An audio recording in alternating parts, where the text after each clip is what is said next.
Student Information System. So, para mag-work to, kailangan natin pa-input yung user sa student ID niya as well as yung full name at yung section na naka-string. Then, para makuha natin yung average, kailangan natin ng grade. So, dito, sa binigay ni Sir, meron tayong kailangan i-input na 3 grades na naka-float. Bakit naka-float?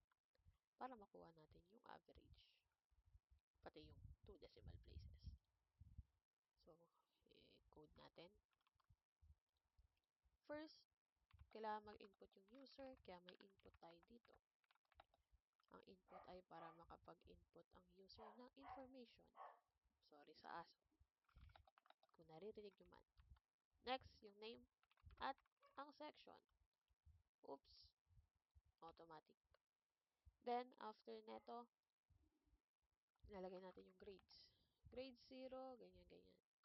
Nagawa ko na po kasi to, kaya may ganyan na siya.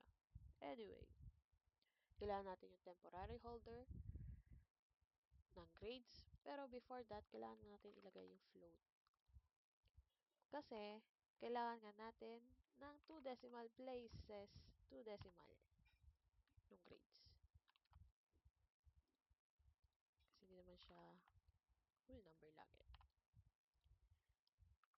Temporary holder nung sum nung grade 0, grade 1, grade 2. So, pagpa-plus lang natin siya. Then, para makuha yung average neto, kailangan natin itong sum divided by sa n. So, ilagay natin total yung sum at yung n. Yung n is kung ilang grades natin. So, 3. Pwede siyang maiba. No. Next, print na natin. Lagay natin student report.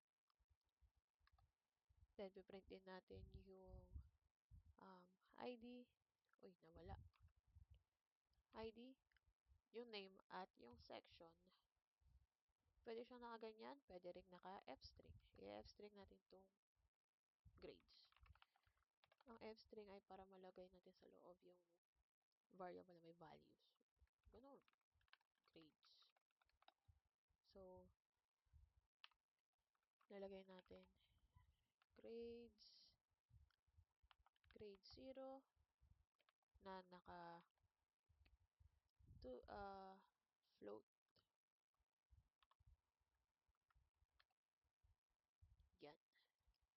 Yung floatings niya. Floatings. Then, average din niya. Total 2F. Para saan ang point 2F? Para makita natin yung 2 decimal places ng grades.